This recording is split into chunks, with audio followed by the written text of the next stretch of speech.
Guys हम शिवकालीन जो है डॉक्टर राउत जी जिन्होंने हमें इतनी हेल्प और इसका इस्तेमाल ये जो कुछ धरोहर पर हम सोच सकते हैं। गाइस हम शिवकालीन जो है हथियार है, शिवकालीन जो शस्त्रास्त्र है उसकी हम यहाँ पर विज़िट पे आए हैं और यहाँ पे वसई में एक एग्जीबिशन भरा हुआ है जो श्रीदत्त जी है, उन्होंने यहाँ पर ये एग्जीबिशन भराया हुआ है और इसकी जतन करते हैं। तो वो इतिहास के जानकार भी है, अच्छी तरह से हमें समझाएंगे कि ये हथियार किस तरह से जतन किए हुए हैं और कौन से हथियार है जो शिवकालीन और ब्रिटिश कालीन जो हथियार हैं यहाँ पर रखे हुए हैं, और उसी की हम आज अच्छे से एक एग्जीबिशन को देखेंगे और समझेंगे किस तरह से ये यहाँ पर एग्जीबिशन है और किस तरह से ये हथियार को रखा गया है और इसका जतन किस तरह से किया गया है। एग्जीबिशन को विजिट करने से पहले राजा छत्रपति शिवाजी महाराज जो महाराष्ट्र के दैवत है उनकी प्रतिमा से हम शुरू कर रहे हैं। माननीय श्रीदत्त राउत जो हमारे साथ है वो आज हमें इस एग्जीबिशन में जो हथियार लगे हुए हैं या जो यहाँ पर पुरातन काल के शिवकालीन जो संग्रहालय है उसके जतन करने वाले जो है वो श्रीदत्त जी है, उनसे हम बातचीत करेंगे और वो हमें इसकी जानकारी देंगे। सर आपका स्वागत है हमारे YouTube चैनल पे। किस तरह से सर ये यहाँ पर एग्जीबिशन 3 दिन से भरा हुआ है और इसके ऊपर कड़ी मेहनत आप कर रहे हैं, कैसे सारी चीज़ों की जानकारी देंगे? और पहले छत्रपति शिवाजी महाराज राजा हमारे हैं, उनको दैवत जो है उनको नमन करते हुए सर हमें बताएंगे। सब व्यूअर्स को नमस्कार। लास्ट 21 साल में महाराष्ट्र के विविध राज्यों और गांवों से जो कुछ ऐतिहासिक चीज़ें यहाँ प्राप्त हुई उसमें से शस्त्र को यहाँ खासकर बच्चों के लिए रखा गया है। मैं कोशिश करूँगा क्योंकि इनके बहुसंख्य जो नाम हैं उनको मराठी में अनुवादित किया गया है, अंग्रेजी और हिंदी में इसके क्या नाम हो सकते हैं इसके बारे में हम निश्चित नहीं है। तो आप देख सकते हैं मेरे पीछे हाथी के लिए जो यूज़ किया जाता है जिसे अपन छोटेपन से ही बोलते हैं अंकुश करके, हाथी को कंट्रोल रखने के लिए, हाथी के ऊपर हाथी को इंस्ट्रक्शन देने के लिए जो अंकुश रखा जाएगा। आप देख सकते हैं इसमें काफ़ी विविध प्रकार के अंकुश है जिसके अंदर डिज़ाइंस बनाए हुए हैं। अंकुश के ऊपर छोटे से हाथी रखे हुए हैं। साथ में ही वज्र बोला जाता है, देवी का वज्र, उसके डिज़ाइंस भी यहाँ रखा जाता है। जैसे ही आप आके जाएंगे वहाँ कुकरी शब्द का प्रयोग किया जाए, ये नेपाली शस्त्र किया जाता है। इनमें से इसका एग्जैक्ट क्या बोलते हैं कि यूज़ कैसे किया गया, इस्तेमाल कैसे किया गया इसके बारे में निश्चित ही नहीं है, मगर इतना है कि अपने राष्ट्र की धरोहर में ऐतिहासिक जो चीज़ें कही गई है, बताई गई है, उसमें से ही एक उनका सहभाग है उसमें। आप अभी आज आगे जाएंगे तो ये प्रदर्शनी में वसई विरार महानगर पालिका अंतर्गत जो प्रदर्शनी भराई गई है उसके अंदर विविध प्रकार की विविध कालखंड में यूज़ की गई मराठा वॉरियर्स की, मराठा ब्रिटिश वॉरियर्स की अलग अलग किस्म की, अलग अलग डिज़ाइंस की, अलग अलग हैंडल्स की तलवारें अपन देख सकते हैं। आप देख सकते हैं ये ब्रिटिश तलवार है। आगे आप देखेंगे तो अनेक जो वॉरियर्स है जिसको अपन मावड़े बोलते हैं उनके छोटेपन से प्रैक्टिस के लिए जो छोटी छोटी तलवारें बनाई गई उनमें से कुछ अच्छी कुछ टूटे हुए स्वरूप में आप देख सकते हैं। यहाँ एक जमदार नाम का शस्त्र है, ये किस राजवट ने यूज़ किया पता ही नहीं है, मगर आप देख सकते हैं इसका इस्तेमाल इस तरीके से किया जाता था। सर ये ऐसे क्या यूज़ होता है, मतलब कैसे इसको, मतलब ये क्या यूज़ के लिए ऐसे, मतलब अंदर पेट के अंदर या कहीं मारने के बाद उसको खोला जाता है? जानकर ऐसे कहते हैं कि किसी को कैदी को जब कैदी को गिरफ्तार किया जाता था तभी उससे से कुछ बातें उगवाली नहीं हो या उससे बातें पता करवानी हो तो उसको इस तरह से इस हथियार के साथ टॉर्चर किया जाता था और उससे वो बात निकाली जाती थी। इसी तरह हम आगे भी चलेंगे सर। इस प्रदर्शनी में कम से कम 50 प्रकार के विविध ऊंट हो, हाथी हो, घोड़ा हो और घोड़सवार हो, पायदल हो, घोड़दल हो, इनमें से जो यूज़ किए गए उनके भाले शिवाजी महाराज के सैनिकों, पेशवे कालखंड में अलग अलग सैनिकों, उन्होंने जो जो भाले इस्तेमाल किए उनके अलग अलग टाइप्स आप यहाँ देख सकते हैं। नीचे के अपन ये पूरे प्रदर्शनी में जब देखेंगे हर एक हथियार के सामने भी देखेंगे तो छोटे छोटे स्लाइड में अलग अलग किस्म के अलग अलग डिज़ाइंस के भाले अपन को देखने मिलेंगे। पूरे प्रदर्शनी में कम से कम 20 से 50 टाइप्स के भाले रखे हुए हैं। अब यहाँ आप देखेंगे तो जैसे शस्त्र का विकास होते गया उसमें एक बड़ी सी बात है कि अलग अलग प्रकार की कुऱ्हाड़ी अपन देख सकते हैं।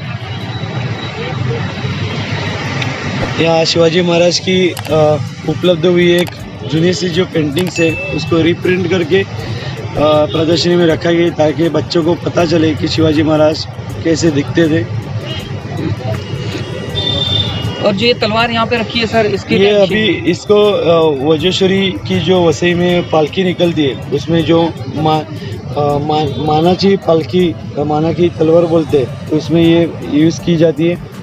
आगे आप देखेंगे तो शिरस्त्राण करके यूज़ किया है जिसको आप जीरेटॉप बोलते हैं, शिरस्त्राण बोलते हैं, जो अपने सिर के संरक्षण के लिए यूज़ किया जाता है। इसके आगे जैसे ही जाएंगे तो बहुत से जूने चित्रों में राजा महाराजा के हाथ में जो पट्टा दिखता है, ये जो डांड पट्टा बोलते हैं वो नहीं, ये पट्टा है, इसको पट्टा बोलते हैं। इसके साथ ही एक छोटी सी तोप देखिए यहाँ रखी गई हुई है और साथ में ही ढाल है जो अपन अलग अलग किस्म के जो हैंडल्स बोलते हैं। सर ये ढाल पे जो डिज़ाइन है सर, ये मतलब वो पुराने इसमें क्या? पुराने ऐसे नहीं बोल सकते, British at the time of British में काफ़ी ऐसी चीज़ें प्राप्त हुई है। अपन हर एक चीज़ का कालखंड प्रॉपरली बता नहीं सकते, हर एक चीज़ अलग अलग कालखंड की निश्चित स्वरूप में अपन बोल नहीं सकते। अपन यहाँ कटार है जो ज़्यादा कर छोटे बच्चे, स्त्री, इनको अपने खुद के प्रोटेक्शन के लिए रखा जाता था। जैसे ही आप आगे जाएंगे आप देखेंगे कि हर एक राजा महाराजा को, सैनिकों को शिकारी का शौक़ था और इसके लिए शिकार करने के लिए बंदूक में जो बारूद भरा जाता था उसको रखने के लिए छोटे छोटे, जो मैं कह सकता हूँ इसको पॉड बोलते हैं, छोटे छोटे, इसमें बारूद होती थी, इसमें बारूद रहता था, उसके लॉक्स है और अपने ज़रूरत के हिसाब से वो बंदूक में ये रख देते थे। अगर अपन जो उसको छुरी बोलते हैं तो छुरी के अलग अलग टाइप्स रखे हुए हैं। इसका एग्जैक्ट इस्तेमाल कैसे और किस चीज़ के लिए किया जाता है इसके बारे में अपन मतलब निश्चित नहीं है, और आप अलग अलग टाइप्स के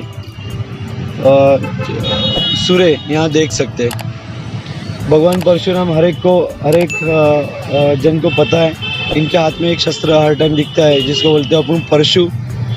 तो परशु के कुछ टाइप्स यहाँ दिखाए गए हैं। अभी ये किस लिए और कैसे इस्तेमाल करते थे इसके बारे में लिखित स्वरूप में कुछ उपलब्ध नहीं है। सर ये भी जो अभी हम देख रहे हैं ये कितने साल मतलब पुरानी हो और आपने इसको जतन करके अभी रखा हुआ है? अभी मोस्ट ऑफ द जो इसके ऊपर पढ़ाई करने वाले जो लोग बोलते हैं कि कम से कम 150-200 साल या उससे भी ज़्यादा साल ये इस्तेमाल किए गए होंगे या इस्तेमाल करते हुए आए हुए हैं।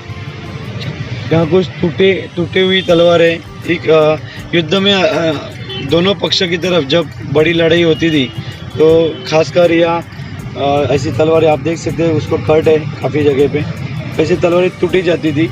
अपन संग्रह में इनके छोटे छोटे भी जो पार्ट्स है उनको रखा गया है। आप देखेंगे तो अलग अलग मूड की, अलग अलग डिजाइन्स की, इसके बाद अलग अलग डिजाइन्स की ये निशानी होती थी क्या सर उस टाइम? निशानी मतलब वो पैटर्न्स है, लोग कुछ इसको विंचवाची मूड बोलते हैं, तो उसके टाइप्स है। जैसे आप देखिए धनुष्य बाण तो हर एक जन को पता है, उसके लगने वाले बाण और नीचे पोलादी धनुष्य रखे हुए।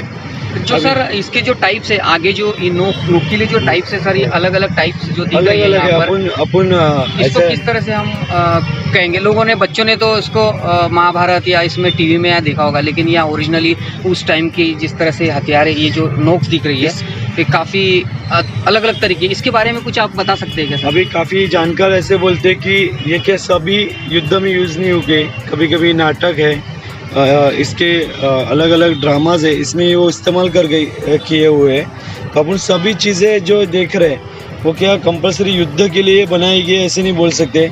अभी तो अर्थात सबको ही पता है कि टीवी चैनल्स और बाकी सब चीज़ें नहीं थी, तो नाटक है, पोवाड़ है, इनमें इस्तेमाल किए जा सकते हैं। ब्रिटिश राजवट के टाइम काफ़ी लोगों ने इसके रिप्लिकास भी बनाए हुए हैं। अब अभी आप देख सकते हैं कि यहाँ ढाल रखी हुई है आगे। ये जो है हम तलवार देख रहे हैं और ये भाला है। इसके बाद सर ने बताया कि ढाल है। जिस तरह से पीछे भी इस ढाल पर हमने डिज़ाइन देखा था उसी तरह की ढाल है, लेकिन उसी के बाजू में हम जो ये ढाल देख रहे हैं वो थोड़ी पुरानी और इस अलग टाइप की। इसको चमड़े का अपन जो ढाल बोलते हैं। अच्छा सर, ये चमड़े का ढाल है। चमड़े का है वो। जैसे जैसे साल बढ़ते जाएंगे वैसे वो खराब हो चुकी है काफ़ी। प्रदूषण किस का चीज़ की हो सर? ऐसे कहते हैं ना कि हाथी के चमड़े की या फिर अभी लोग इसको कासो जो होता था ऐसा कुछ, कछुए की भी बोलते हैं, कोई लोग को सुसर की भी बोलते हैं। ओके, तो हमसे जो बात कर रहे हैं और इतनी अच्छी जानकारी हमें दे रहे दत्त साहब जो है, श्री दत्त राउत साहब जो है हमें इतनी अच्छी जानकारी दे रहे हैं। और हम अभी ये ढाल देख रहा हूँ, मैं जो देख रहा हूँ, और सर भी हमें बताएंगे ये जो है सूर्यमुख जो दिख रहा है इसके ऊपर, मेरे ख्याल से सूर्यमुख ही है। इसमें क्या है इसको लोग अभी राजपूत या अपन राजस्थानी टाइप की वो जो बोलते हैं उस टाइप की ढाल है। इसमें आप देखेंगे सूर्य का चेहरा बना हुआ है और बाजू में हाथी की सवारी करते हुए कुछ लोग दिखाए। इसमें कुछ हाथी लड़ रहे हैं। ज़रूर सर, एकदम सही है। ये जो है डिज़ाइन, इस डिज़ाइन को लेते हुए ये लड़ाई में यूज़ हुई होगी, ऐसा लगता है कि सर ये ढाल? नहीं, ऐसे कुछ अभी इधर जो अवेलेबल जो सब चीज़ें हैं ये सब लड़ाई में इस्तेमाल की गई है या ऐसी ही है, ऐसे अपन निश्चित स्वरूप में कुछ बोल नहीं सकते। बस अपने ये राष्ट्र की धरोहर है। ऐसे कुछ टाइप्स इसमें यूज़ किए जाते थे युद्ध के टाइम, या क्या बोलते हैं कि ब्रिटिश पेशवे कालखंड में ऐसे कुछ शस्त्र थे। बस इनका एक संकलन बोल सकता हूँ। अभी आप जैसे जैसे आगे जाएंगे, अभी तक अपन ने जो भी टाइप्स दिखे वही सब टाइप्स रिपीट है, मगर उसमें अलग अलग टाइप के सिर्फ शेप्स है।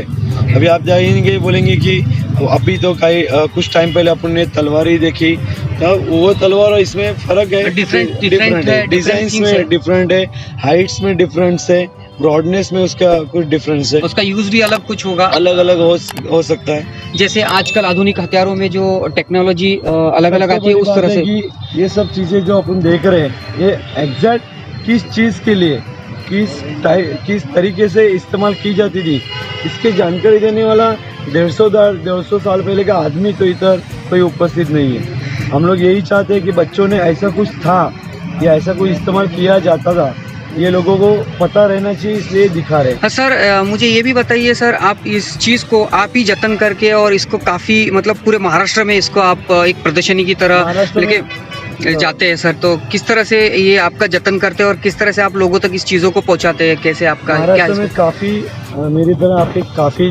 काफ़ी लोग हैं जो शस्त्र संकलक कहलाते हैं। उन्होंने लोगों के गाँव में, घरों में, मंदिरों में जाके लोगों से रिक्वेस्ट करके पैसे देके इनका संग्रह किया गया है।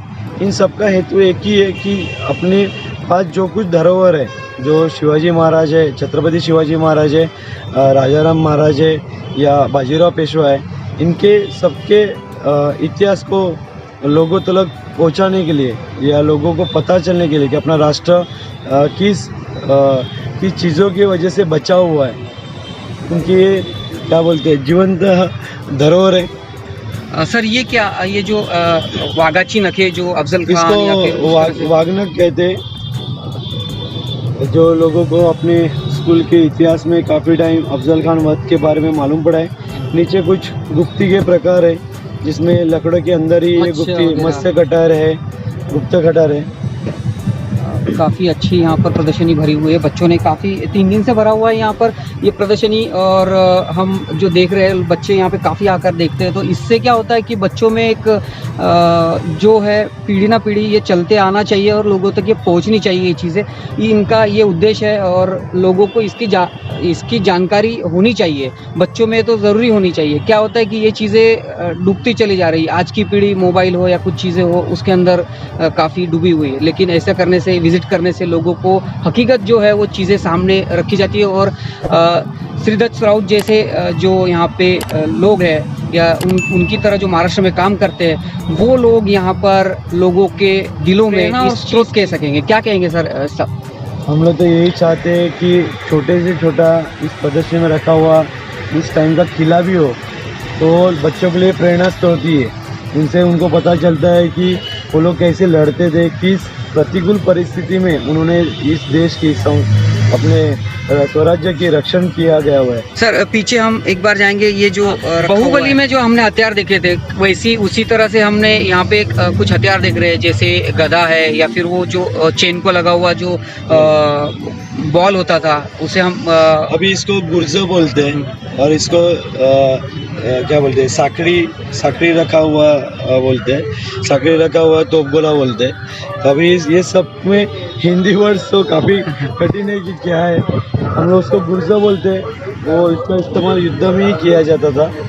तो कुछ लोग ऐसे बोलते हैं कि जो कैदी पकड़े जाते थे उनको शिक्षा देने के लिए उसका यूज़ किया जाता है। अभी तो हम रिपीट में ये देख रहे हैं कि पीछे भी हमने जो देखा था मेरे ख्याल से बड़ी कटार जो है, हमने पहले पिछले इसमें देखा जो वो कटार छोटी थी, ये बड़ी कटारें हैं जो बच्चे और स्त्रियों के पास अभी ये बड़े लोगों के पास रखने वाली है। अभी अपन तो जो अभी लोग बता रहे उस हिसाब से भी हिस्ट्री बता रहे अपने हिसाब से। निश्चित स्वरूप में ये कैसे इस्तेमाल होती थी, लोग कैसे रखते थे, इसके बारे में ऐसा काफ़ी कम क्या बोलते हैं डिटेल्स जानकारी उपलब्ध है। हम तो यही चाहते हैं कि ये जो कुछ धरोहर अपने पास है ये ज़्यादा से ज़्यादा लोगों को पता चले, इसके ऊपर स्टडी हुए, इसलिए स्कूल के बच्चों ने ज़्यादा इसलिए प्रदर्शनी रखे हुए स्कूल के बच्चे लोग ज़्यादा आएंगे, उनके मन में प्रश्न निर्माण होंगे, आगे जाके वो ऐतिहासिक पेपर्स में मोड़ी कागज पत्रों में ये सब चीज़ें देखेंगे और कभी तो राष्ट्र का सही इतिहास या डिटेल से इनके इन माध्यमों से पता लगे। ये माध्यम है और हम लोग उस माध्यम के एक छोटे से विद्यार्थी है। आप देखेंगे अभी थोड़ी देर पहले अपन ने धनुष्य देखे, उसके कुछ टाइप्स या उसमें कुछ नए इन्वेंशंस अपन देख रहे हैं। काफ़ी अच्छे यहाँ पर देखो किस तरह से ये बनाए हुए हैं और किस तरह से मारा होता होगा, किस तरह से ये तीर चलती होगी, इस पर हम सोच सकते हैं। अब आगे जाएंगे तो छुरा तो सबको ही पता रहता है, छुरा। और ये सब तलवारें चलाने के लिए जो ताकत लगती है, अर्थात वो व्यायाम से किया जाता है। पहले सबसे ज़्यादा इस्तेमाल किया जाता हुआ जो है, जो अभी लोग भूल चुके हैं, ये पहलवानों के पास ही अभी देखते हैं अपन। आगे हम वापिस तलवारों के अलग अलग टाइप वही चीज़ें हमें रिपीट में देखने को मिलेगी, तो हम थोड़ा सा अलग अलग टाइप से ये तलवारों की मूठ है अलग अलग। अभी जो देखे थे वो छोटी थी, अभी इसमें अलग अलग टाइप्स की है। अभी आप देखेंगे इसके मूठ में, अपन थोड़ी देर पहले विंचों की मूठ देखे थे जिसको सिंगल था, अभी डबल्स में देख रहे हैं। सर ये क्यों, कैसे, मतलब आपके हिसाब से क्या हो, मतलब पीछे भी वार करने के लिए? नहीं, इसका वार में नहीं, ये सब डिजाइन्स करके थे, ऐसे ही बोलना ठीक रहेगा। अभी इधर खंजर के अलग अलग टाइप से आप देखेंगे तो इसमें सबसे मेन है कि हर एक के मुख पे बना हुआ शेर है, चीता है, या आगे जाएंगे तो मेंढा है, बाघ है, अलग अलग शरब है, अलग अलग टाइप से डिजाइन्स। केवल इन सब चीज़ों का केवल शस्त्र करके देख के नहीं पड़ेगा, ये सांस्कृतिक धरोहर भी कह सकते हैं, ये देश की सांस्कृतिक धरोहर है। जो हमने डिज़ाइन देख सकते हैं सर, इतने छोटे छोटे, उस टाइम में भी ऐसी डिज़ाइनें ही होती थी, लोग कारागिर इस तरह से हथियारों का डिज़ाइन रखा करते हैं। कुछ पहचान है, जो चीज़ों को देखना चाहिए, और काफ़ी अच्छा है कि बच्चे यहाँ पर आकर ये सारी चीज़ों को देखते हैं। और श्रीदत्त राउत जो है ये बच्चों को काफ़ी अच्छी तरह से डिटेल में समझाते हैं कि क्या है और क्या नहीं है। अभी यहाँ आगे चारों पैनल्स अलग अलग प्रकार की कुराड़ है। अब इन कुराड़ के बारे में हर टाइम बोलते हैं कि वो लकड़ा तोड़ने के लिए यूज़ करते हैं, मगर ऐसे कह नहीं सकते। उसका इस्तेमाल घर के कामों के लिए भी है, लड़ाई के लिए भी है। देव देवता के पास अपन पहले बलि चढ़ाते थे, तो उसके लिए जानवर मारने के लिए भी है। साथ में अभी ऐसे निश्चित स्वरूप में बोल नहीं सकते कि ये सिर्फ लड़ाई के लिए यूज़ हुई है। हम लोग इसके ऊपर ज़्यादा से ज़्यादा स्टडी करना चाहिए। लोगों ने इसके ऊपर ज़्यादा से ज़्यादा चिकित्सा सोचकर कुछ नया करना चाहिए। अभी आप देखेंगे यहाँ और कुछ टाइप के बाण है और आगे हथकड़ी तो आप सब आज भी पुलिस स्टेशन और सब चीज़ों में देखते ही है। तो उसी टाइप की हथकड़ी है, थोड़ी अलग है सर ये। अभी एक्चुअल कैसी होती थी किसी को पता नहीं है, तो जो जो सामान अभी तक इकट्ठा हुआ है बस हम लोग आगे उसका संवर्धन कर रहे हैं और बचा रहे हैं। यहाँ पे जतन करके रखा हुआ है, ये जतनकार है और इनसे हम जानेंगे कि किस तरह से ये देखभाल करते हैं। अभी तो जो आप सब चीज़ें देख रहे हैं उनको कुछ पॉलिश तो कर नहीं सकते, तो हम लोग इसको ज़्यादा अपने घर में जो तेल इस्तेमाल होता है इसे तेल से थोड़ा सा साफ़ करके रखते हैं। इसको किसी प्रकार के अपन जॉइंट्स कर सकते नहीं, क्योंकि हर चीज़ अपने अपने में एक अलग चीज़ मायने के रखती है, तो कोई जॉइंट्स भी हम लोग चेंज नहीं कर सकते। और अभी देखा जाए तो ये सब चीज़ें म्यूज़ियम की तरफ जानी चाहिए, मतलब इसका एक प्रॉपर एक ही जगह पे म्यूज़ियम्स होना चाहिए। हम लोग ज़्यादा से ज़्यादा कोशिश कर रहे हैं कि आने वाले टाइम में किसी एक जगह पे सभी बच्चों को एक साथ ये चीज़ें देखने मिले और इस शहर का पहला एक म्यूज़ियम कहीं तो होए, इसके लिए कोशिश कर रहे हैं। Very nice sir, very nice. तो हमने अभी जो है शस्त्र की हमने सर से उसकी जानकारी ली और अभी हमें अब यहाँ पे हम जो है कॉइन्स की जानकारी लेंगे। जो छोटी छोटी कॉइन्स है, शिवकालीन कॉइन से लेके सारी चीज़ें हैं, तो सर हमें बताएंगे और हम अब कॉइन पे फोकस करेंगे, अच्छी तरह से दिखाएंगे आपको कि किस तरह से कॉइन्स है। तो ज़रूर देखिएगा गाइस। जो हम ये कॉइन्स देख रहे हैं ये शिवकालीन कॉइन्स है और इसकी जो है प्रतिमा इस तरह से है, क्योंकि इसे साफ़ नहीं किया जा सकता क्योंकि वो बहुत पुरानी और सारी चीज़ें हैं, उससे कुछ ऐतिहासिक चीज़ों पर असर हो सकता है, तो उसे ऐसे ही रखा गया है जिस तरह से थोड़ा वो साफ़ करके, तो उसका जो इमेज है वो इस तरह से है। और हम अब पूरे आपको कॉइन्स दिखाएंगे यहाँ पर लास्ट तक कैसे है, तो क्या क्या है आपको जो कॉइन समझ में आया तो ज़रूर कमेंट्स करके समझाइएगा कौन सा कॉइन कब का है क्या है। मैं तो सिर्फ अभी शूट करूँगा, उसके बाद हम थोड़ी जानकारी लेंगे।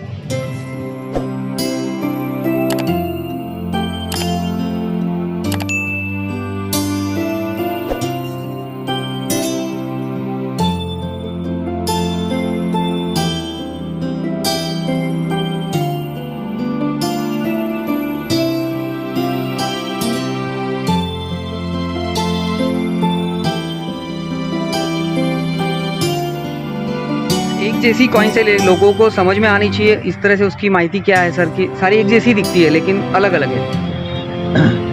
आप जो सब कॉइन देख रहे हैं वो पेशवेकाल और शिवकाल में शिवराई नाम से ये पहचान थे, उसको शिवराई नाणी ऐसे बोलते हैं और इसमें अलग अलग टाइप्स है। आप देखेंगे तो हर कॉइन्स की जो विविधता है, तो उसमें 3 लाइन्स है, इसका वजन कितना है, उसमें क्या क्या वर्ड्स लिखे हुए हैं, इसकी टोटल डिटेल्स यहाँ दी गई है।